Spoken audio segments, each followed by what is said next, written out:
Okay, let's move on to bivariate analysis. So with bivariate analysis, what we're looking for is we're looking for a relationship. We're looking for a relationship between two columns of data, between two features, two variables of the data. So oftentimes we can do that with a scatter plot or a pair plot. We can do that with a heat map. Okay, so let's go through how to pull value from two columns of data simultaneously, right? A bivariate analysis. And I'm going to start with a heat map. So let me start by sharing my my screen here. Let me start by sharing my screen.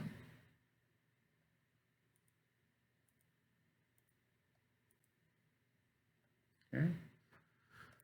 Let me expand. All right. There we go.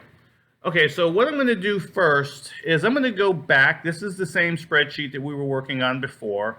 I'll save this, but I'm going to go back to my raw score that says compass scores. And again, I'm going to highlight every column. Okay, highlight every column. And then what I'm going to do is I'm going to copy every column.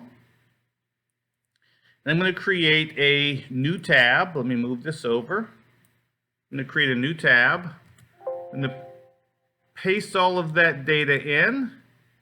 Oops, it's not going to let me. All right, let me try this again. Let me copy everything first. Copy.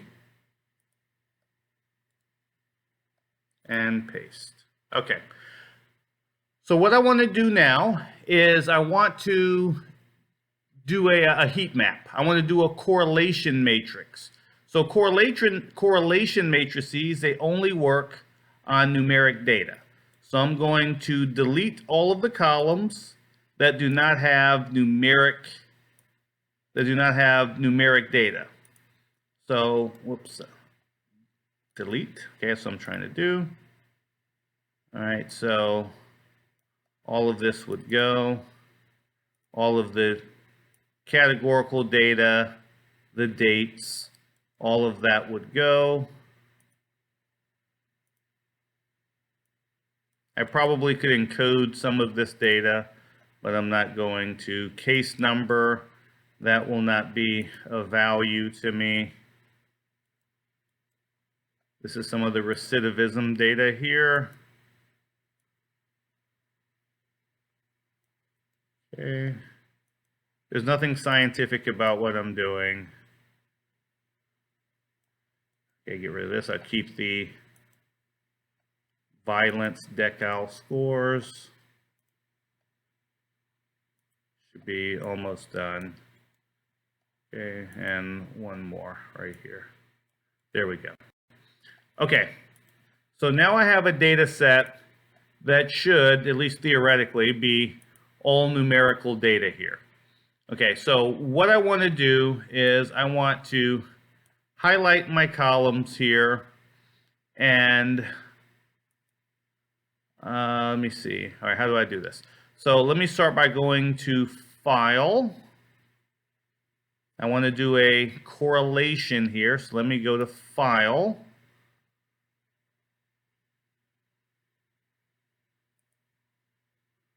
Okay, is it account? No, it's not account.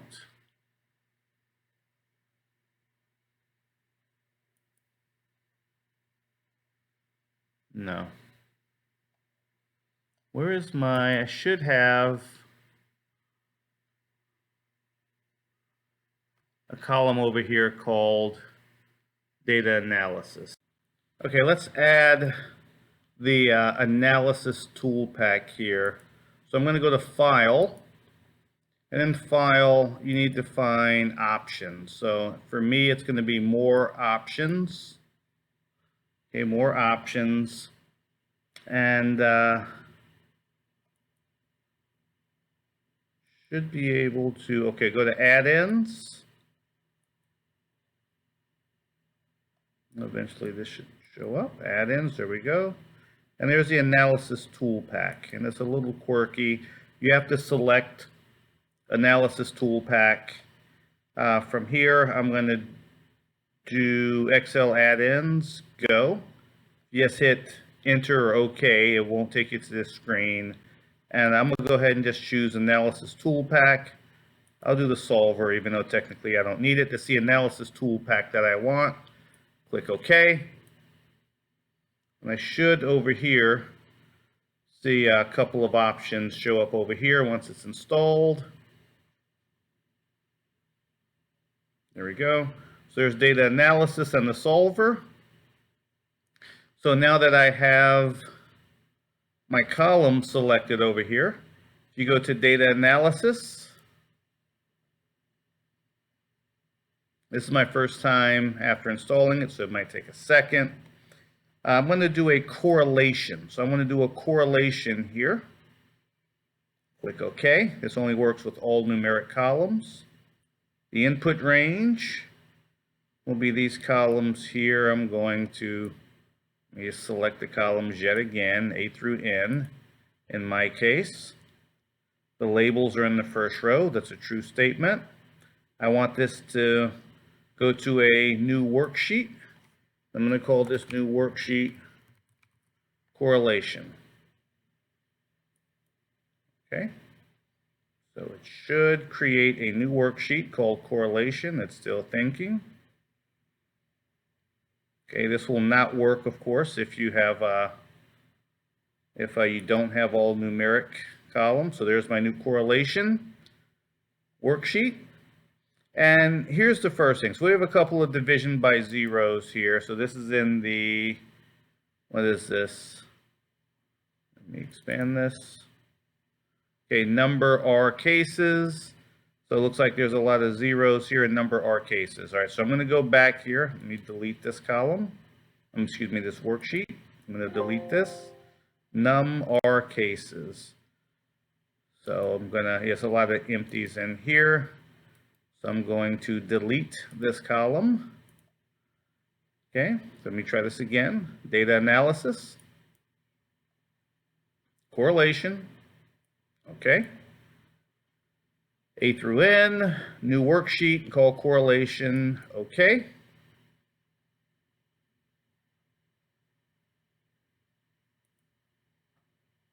Okay, it's thinking. There we go.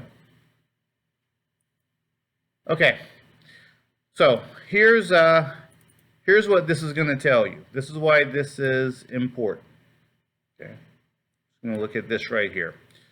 So what this is telling you is that a score of -1 means a negative correlation. Okay.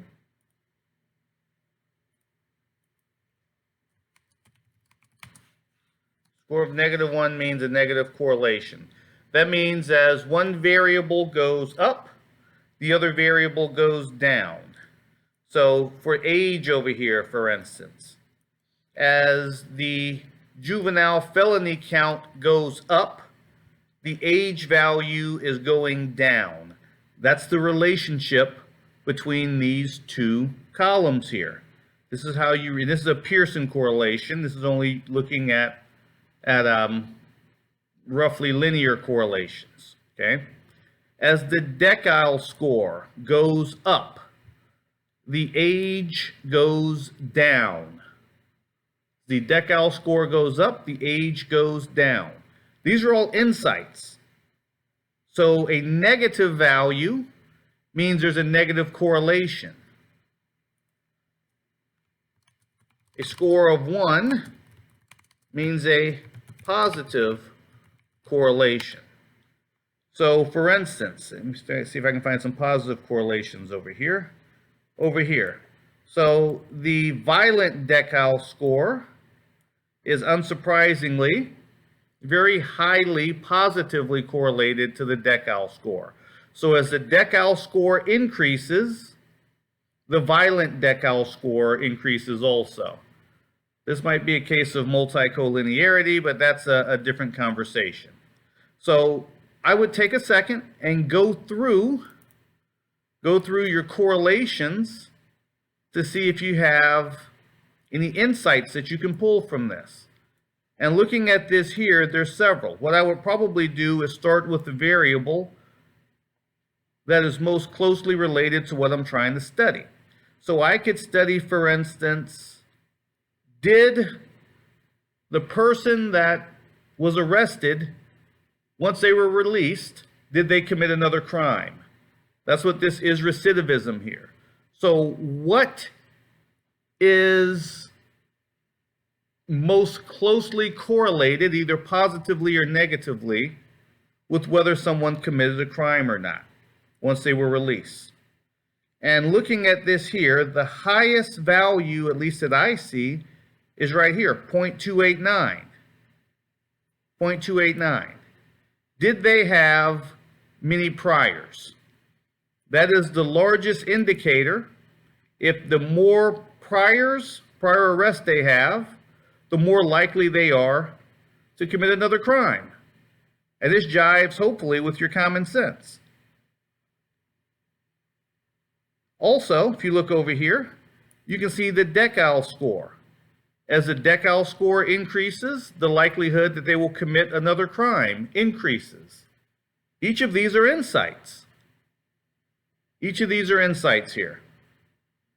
You can see here that if they have a juvenile felony, it's almost zero as to whether they will commit another crime when they're released as an adult. That's an insight. These are all insights. If you look over here at this negative correlation for what, we want to analyze whether someone will commit another crime if they're released. It looks like as your age increases, the odds of you committing another crime when you're released decreases. That's another insight. There's a negative correlation that exists there. And all we're doing is we are comparing two variables, two features. In this case, I'm using a correlation matrix to see what insights I can pull from this data. So that's one way that we can do, a bivariate analysis, is with a correlation. Okay, this correlation matrix here.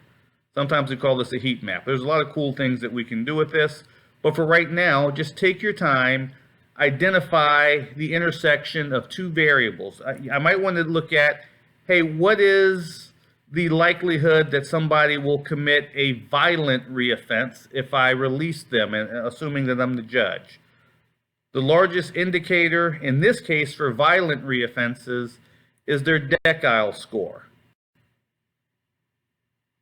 followed by their priors. It looks like it follows the same pattern, just without that same level of intensity. I do find it ironic, however, that it's almost zero for age when it comes to violent recidivism, as to whether someone will commit a violent crime if they're released.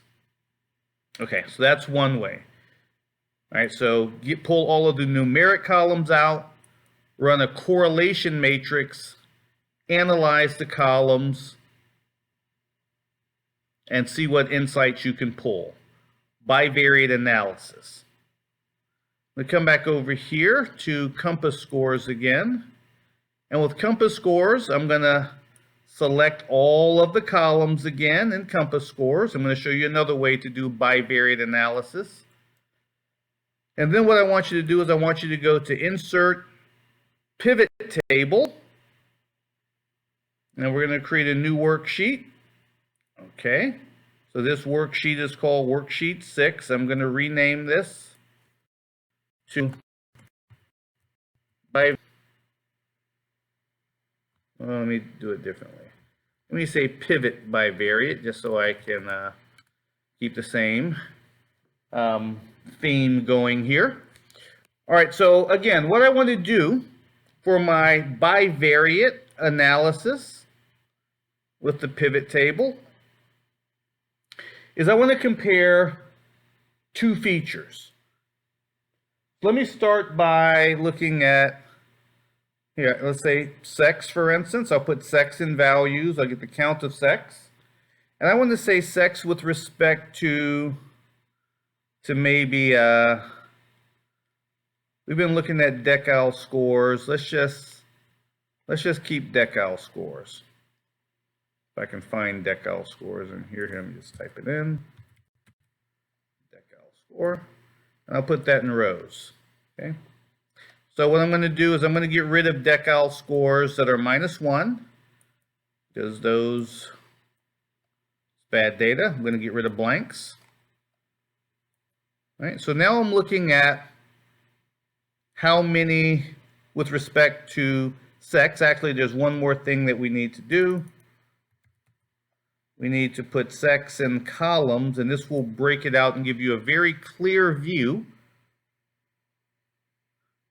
of some of the insights that you can pull with this bivariate analysis. I could look at this here, and I could see that males, 2,049 males versus 528 females, received a score of 1, okay, of 1. 351 females received a score of 2. 1,221 males received a score of 2. Only 90 females received the decal score of 10 versus 520. These are all insights that I can pull. Notice that there's 11,742. So there's not, I think it was 11,757 total. We lost a few when we got rid of the bad data, the -1s and the blanks. These are all insights that we can pull when we do a bivariate analysis, when we compare two columns of data. Okay, but you only get so much information looking at the raw scores here. And these are the raw scores. What I want to do is I might want to analyze the females only, and then I might want to analyze the males only. So what I would probably do is I would start by going to values, and for count of sex, select value field settings, go to show values as over here, and from show values as, what I want to do is I want to do percent, let's say of, actually, yeah, percent of column total. I'm going to do percent of column total.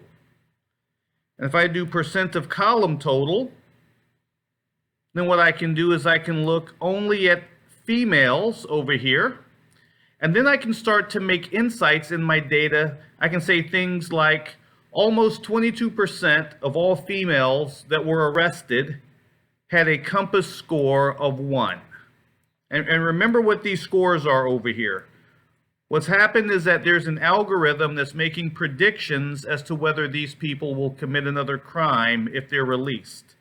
And again, if the score is 1, 2, 3, or 4, it assumes that they're a low risk. 5, 6, and 7, it assumes a medium risk. 8, 9, and 10, it assumes that they're a high risk. So if I looked at only females, then I could say 21, almost 22% of all females that were arrested during this time were assigned a score of 1 as a low risk. 21, 14, 21, 31, 35, plus 12, 35, 45, 47, 57, 57, 58, 59%, almost 60%. Right here, more or less. 20, 30, 40, 50, 54, 55, 56, 57, 58, maybe 59, somewhere around that. Almost 60% of all females that were arrested would have been given a score of 1 through 4. They would have been labeled a low risk of reoffending. That's what this data is telling you right here. That's an insight.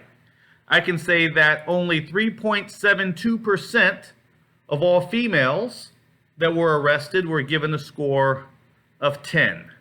And if I summed up these three numbers here, 8, 9, and 10, I can see what? 5, 10, 13, 12, 13%, 12 or 13% of all females that were arrested would have been labeled a high risk of reoffending because they would have been issued a score of 8, 9, or 10.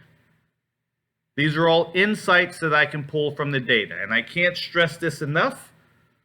I'm just showing you one way of doing this. There's multiple. And I can only look at females and only look at males because remember I went to values, count of sex, value field settings, show value as, and I have this as percent of column total. And when you have it as percent of column total, you have to analyze it by looking at that column only.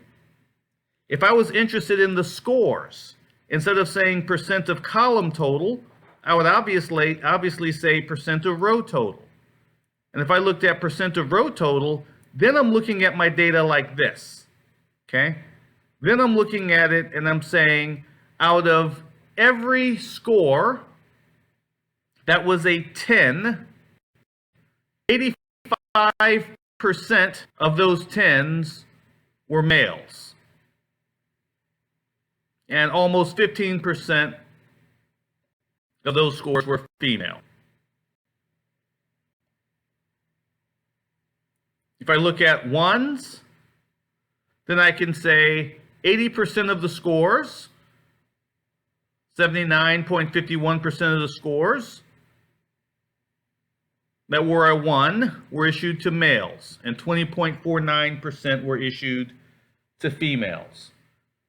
This is based on rows, what you have in the row column. And that's because, again, I went to count of sex, value field settings over here. Show value as, I have it as percent of row total. Now, if I want to look at percents with respect to the total data set, what I would do is I would do percent of grand total. Percent of grand total. And if I did that, then what I could see is that all of these numbers here, all of these numbers equal this 100%. So if I look at the total data set, just the scores that are 10, not just females or males and singularly in the column, but if I look at the total data set, less than 1% of the scores that are at 10 are attributed to a woman. If I look at the entire data set. In fact, it's not even, it's not even 3% of all of the scores, not even 3% of them would be females, would be 8, 9, or 10, or a high risk of reoffending. I can make bivariate insights by saying things like 4.5% of all scores that are a 1 are female. Because I'm doing this as a percent of the grand total. As a percent of the grand total. So these are percents of the actual values. One of the things I would caution you about is that this does not take into account imbalanced data. So you have to be a little careful about that. This doesn't mean that 4.5% of females are a 1. It just means in this data set, it's probably so dominated by males that this number shrinks only because there's many more males with respect to females in this data set. In fact, if I take all of the females in this data set, you can see it only amounts to 20.58% of the total data. there's another insight that I can pull from this data set here, is that 20% of the data is female and 79.42% of the data is male. These are all bivariate insights. And I just did this with sex. I can do this with any column. If I put sex away, and let me say I did let me do age category. Put age category in values, put age category in columns. So I can see, hey, what are the scores that are a 1? Let me get rid of this. Let me go to value field settings. I like to start clean, show value as, no calculation. Okay, perfect. These are the raw numbers here. I can just look at this and say, in all of Broward County during this time period, there are only 7 people who were under 25 years old that received a score of 1. Only 7. Only 7. I could look at these raw numbers and see that even though only 7 were less than 25 that scored 1, 1 was the largest number by far. 1 was the largest number by far that the algorithm predicted. In fact, if I do an insert, let me go to let me do pivot chart and do a clustered column, this will give me a good visual.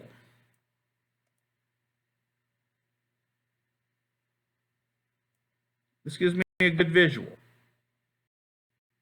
You can see here it's very clear